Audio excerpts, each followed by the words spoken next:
रामेश्वरम की गलियों में एक छोटा सा लड़का घूमा करता था। उसका नाम था अब्दुल कलाम। वो एक साधारण सा लड़का था, लेकिन उसके सपने बहुत बड़े थे। कलाम का जन्म एक साधारण परिवार में हुआ था। उनके परिवार ने उन्हें ईमानदारी और कड़ी मेहनत की अहमियत सिखाई। बचपन से ही कलाम दुनिया के बारे में जानने के लिए बहुत उत्सुक रहते थे। उन्हें पढ़ना बहुत पसंद था। वो घंटों किताबें पढ़ते रहते थे। उन्हें विज्ञान और तकनीक में बहुत दिलचस्पी थी। रामेश्वरम का वो लड़का एक बेहतर भविष्य का सपना देखता था। कलाम का बचपन चुनौतियों से भरा था, लेकिन उन्होंने कभी भी अपने सपनों को नहीं छोड़ा। वो जानते थे कि शिक्षा ही सफलता की कुंजी है। उन्होंने स्कूल में बहुत मेहनत की। पढ़ाई में वो हमेशा अव्वल आते थे। कलाम की कहानी हम सभी के लिए प्रेरणा है। वो हमें सिखाते हैं कि अगर हम हिम्मत करें, बड़े सपने देखें, तो कुछ भी मुमकिन है। वो हमें दिखाते हैं कि दृढ़ संकल्प और कड़ी मेहनत से हम किसी भी मुश्किल को पार कर सकते हैं। रामेश्वरम में कलाम का बचपन बहुत कुछ सिखा गया। उन्होंने कड़ी मेहनत और हार न मानने का महत्व सीखा। उनके पिता, जो एक नाव के मालिक थे, ने उन्हें ईमानदारी और सच्चाई का महत्व समझाया। उनकी मां, जो एक दयालु और देखभाल करने वाली महिला थीं, ने उन्हें करुणा का पाठ पढ़ाया। एक घटना ने युवा कलाम पर गहरा प्रभाव डाला। उन्होंने एक भयानक चक्रवात देखा जिसने उनके शहर को तबाह कर दिया था। इस अनुभव ने उन्हें प्रकृति की शक्ति और मुश्किल समय में डटे रहने का महत्व सिखाया। कलाम ने महसूस किया कि विपत्ति का सामना करने के बाद भी व्यक्ति को फिर से उठना चाहिए और खुद को फिर से बनाना चाहिए। कलाम की शुरुआती शिक्षा ने उनके जीवन को आकार देने में महत्वपूर्ण भूमिका निभाई। वे गणित और विज्ञान में बहुत अच्छे थे।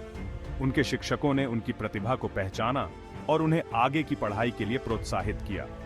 ज्ञान की प्यास ने कलाम को तिरुचिरापल्ली के सेंट जोसेफ कॉलेज पहुंचाया, जहां उन्होंने भौतिकी में डिग्री हासिल की। कॉलेज के दिनों में ही कलाम के मन में उड़ान भरने का शौक जागा। उन्हें विमानों के बारे में जानने की उत्सुकता थी। उनका सपना था ऐसे विमान बनाना जो आसमान में ऊंची उड़ान भर सके। अपने सपनों को हकीकत में बदलने के लिए Kalam Madras institute of technology MIT चले गए, जहां उन्होंने एरोस्पेस इंजीनियरिंग की पढ़ाई की। MIT में कलाम की प्रतिभा और लगन सबके सामने आ गई। उन्होंने खुद को पूरी तरह से पढ़ाई में डुबो दिया। उन्होंने लाइब्रेरी और प्रयोगशालाओं में अनगिनत घंटे बिताए। वह हर वो ज्ञान प्राप्त करना चाहते थे जो वह पा सकते थे। कलाम ने एरोस्पेस इंजीनियरिंग में डिग्री हासिल की।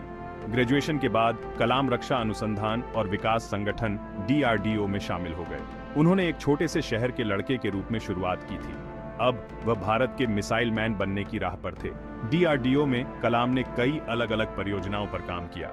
उन्होंने भारतीय सेना के लिए होवरक्राफ्ट का विकास किया। उन्होंने भारत की रक्षा के लिए मिसाइलों को डिजाइन करने में मदद की। DRDO में कलाम का काम भारत की सुरक्षा के लिए बहुत महत्वपूर्ण था। उन्होंने भारत के पहले स्वदेशी उपग्रह प्रक्षेपण यान SLV-T3 को विकसित करने में महत्वपूर्ण भूमिका निभाई। यह भारत के अंतरिक्ष कार्यक्रम के लिए एक बड़ी उपलब्धि थी। इसने भविष्य में अंतरिक्ष अन्वेषण का मार्ग प्रशस्त किया। कलाम की लगन और कड़ी मेहनत ने उन्हें पहचान और सम्मान दिलाया। वह एक प्रतिभाशाली वैज्ञानिक और एक दूरदर्शी नेता के रूप में जाने गए।